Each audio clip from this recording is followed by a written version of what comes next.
Ecco, così arriva vediamo sulla promessa del processo di Presidente, sì, che si come convincing, ecco, così 한전 생독과 생긴가 생독과 생긴가 또보세 머니푸르기 프라자신비 마망다 거기 이까이 아주 마탁다 노이 마센 그다음과 하잉엄 동엄다거나 하이버다 노이 아코이 노이기 생독과 생긴가 라진티 또보세 우직 머니푸르기 레이리바 프라젠 시나리오 스테이다 거기 다 다닝데다 प्रजाजन हर जो idea से बुनियाद कर ले money effectively control तौरगा Manipur से शांति लाने न any problem any issue लाग बसे और maybe हाना आराम बत तौबले मगसु हाने की गवर्नमेंट में तमता आराम बत तौबले मगसु हाने समाइन तौर में अकोई न उसी rectify तौरे सुमथो हाइबदी असेंग होरगदी अखोई यावना एप्रिसिएशन पीगनी अखोई गवर्नमेंट से अदु नतना लैरिबा सरकार सिगी चीफ मिनिस्टर सिना करिनो आइदी हाइबबु हाइतेदा माना हंजन ngang बसे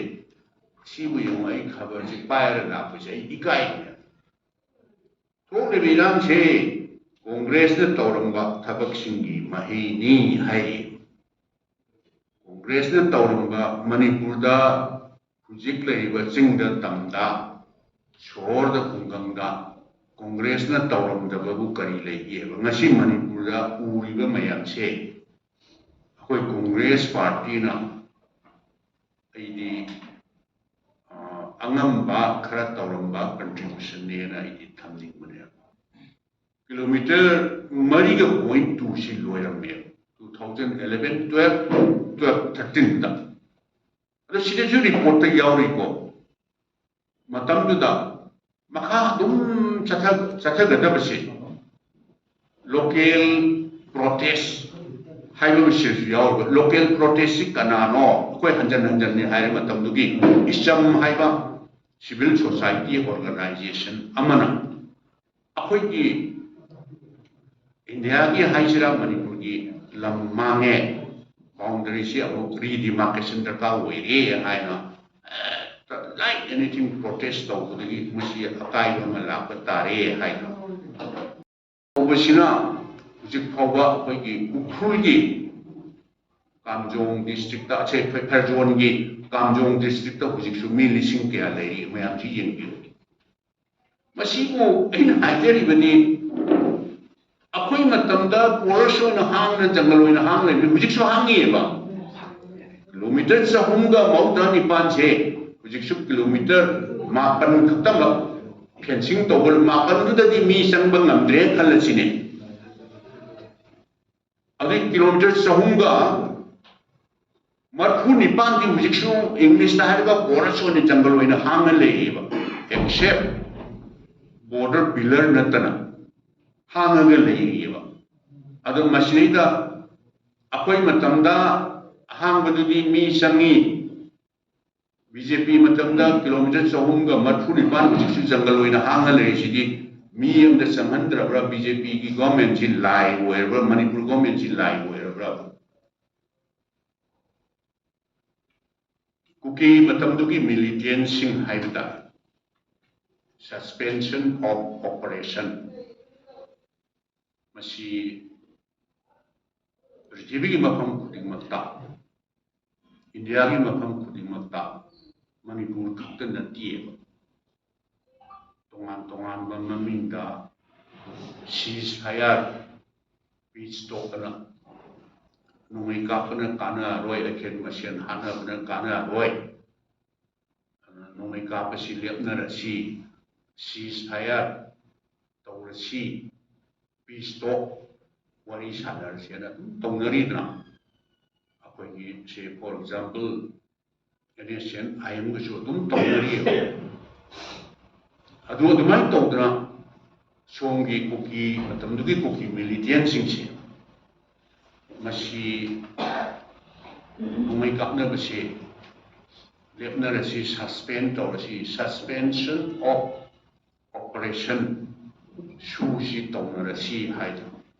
unofficial ꯑꯣꯏꯅ ꯁꯨꯝ ꯍꯥꯏꯅꯕꯁꯨ ꯂꯩ 2005 border guard tꯧꯔꯤꯕ Assam Rifle ꯃꯣꯏꯒ understanding ꯑꯃ ꯇꯧꯔꯒ ꯅꯣꯏ ꯁꯤꯗꯩꯗ ꯅꯣꯡꯃꯩ ꯀꯥꯞꯅꯕꯁꯦ ꯑꯩꯈꯣꯏꯅꯁꯨ ꯀꯥꯞꯄ ꯌꯥꯏ ꯅꯣꯏꯅꯁꯨ ꯀꯥꯞꯄ ꯌꯥꯏ ꯍꯥꯏꯗꯅ unofficial ꯑꯣꯏꯅ understanding ꯑꯣꯏꯅ ceasefire official ꯗꯤ ꯅꯠꯇꯦꯀꯣ ꯑꯗꯨꯒꯨꯝꯕ ꯃꯗꯨꯗꯤ ꯑꯩꯈꯣꯏꯗꯤ ꯈꯪꯗꯦ ꯑꯗꯨꯃꯥꯏꯅ ꯂꯩꯅꯩ ꯍꯥꯏꯌꯦ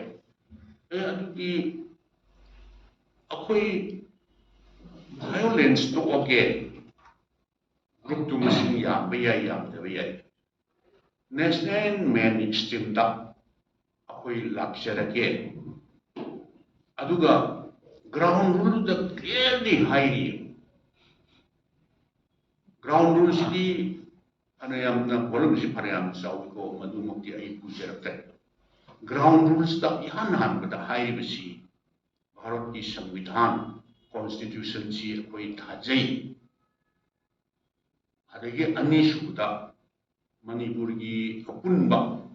टेरिटोरियल इंटीग्रिटी से मसी सोप याबा थबक अमते तौजरोय विमान अमते तौजरोय क्लियरली वोइद साइन तौनबा शूज द सोइ तौनबदा यावरिनिको अदुगा अतै अतैदी याम यामग्रे अखोई कनो तौबा हाइब तारे मोई security forces maybe central forces ओइबे याई अदगी state force ओइबे याई अदे नोमै कापसनबा illegal extortion तौबा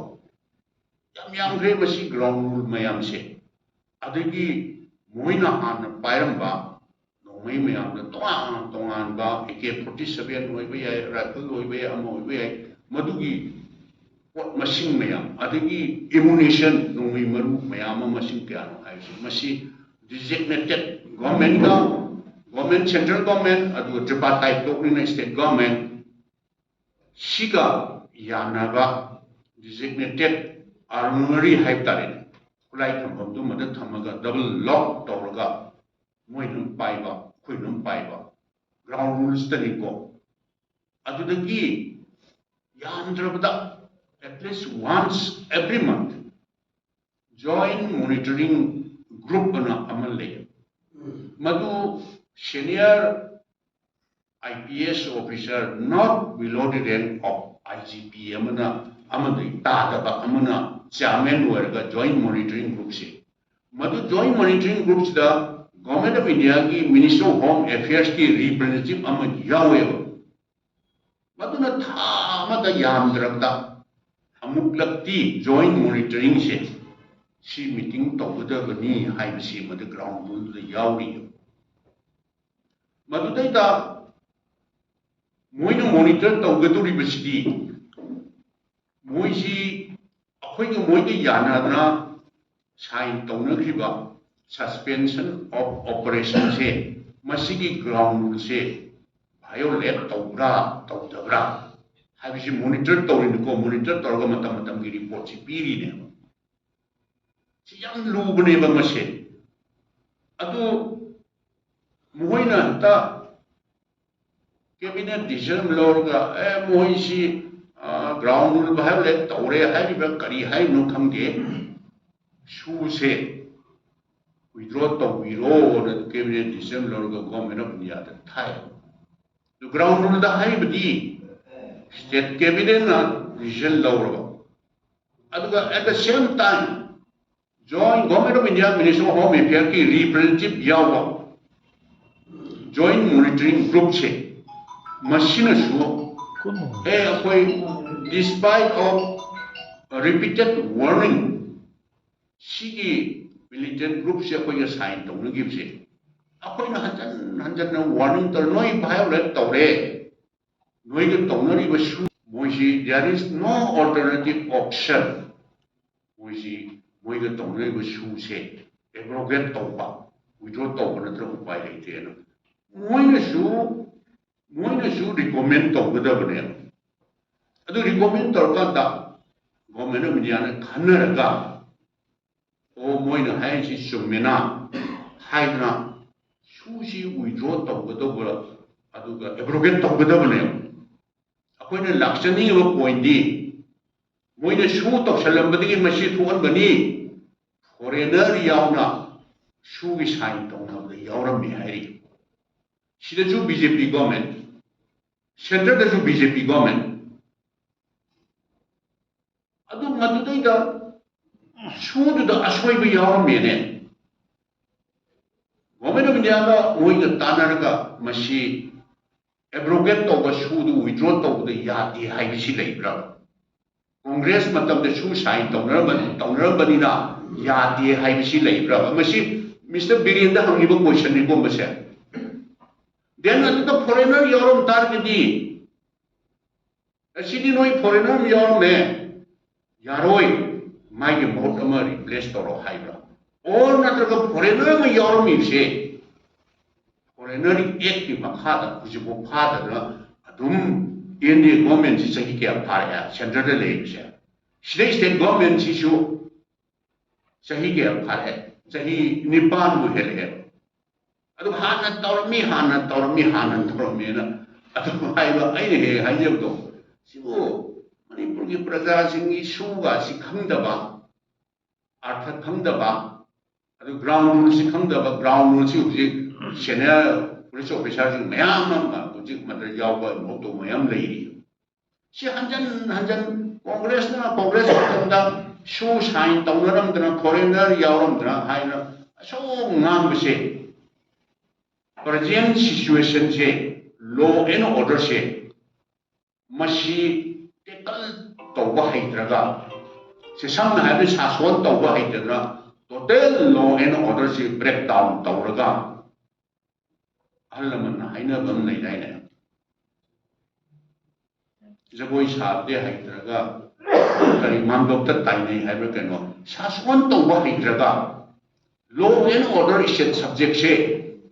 फजना दिल तौबा हैद्रगा लॉ एंड ऑर्डर से कंट्रोल तौबा ngамद्रगा कांग्रेस ने तौरमनी इकाई निगाई नि सिनिरा आइना हाइजे इवन